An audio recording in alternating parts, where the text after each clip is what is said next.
Setelah mengobok-ngobok sejumlah organisasi perangkat daerah, giliran sejumlah pejabat di Pemkab Tabanan diperiksa petugas Komisi Pemberantasan Korupsi.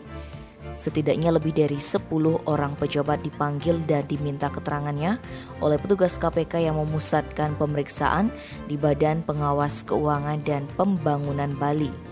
Informasi sementara para pejabat yang dikorek keterangannya berasal dari 4 organisasi perangkat daerah yang sempat digeledah Rabu 27 Oktober. Di antaranya Bapelitbang, Bakuda, Sekretariat DPRD hingga Dinas PUPR-KP.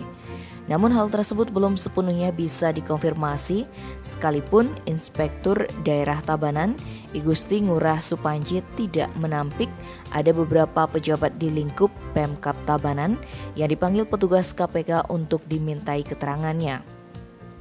Bahkan saat disinggung mengenai informasi bahwa setidaknya ada 10 orang pejabat yang diperiksa, Supanji tidak pula membantahnya. Namun dia kembali menegaskan bahwa jumlah itu belum terkonfirmasi.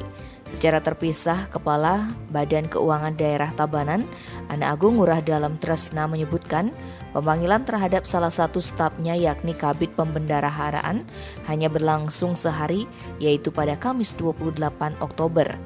Menurut dia, pemanggilan tersebut berlangsung sampai pukul 15. Dalam pemanggilan tersebut, pihaknya juga diminta membawa sampel dari surat perintah pencairan dana terkait DID 2018. Seperti diberitakan sebelumnya, beberapa perangkat daerah di lingkungan Pemkab Tabanan, Rabu 27 Oktober digeledah petugas dari KPK.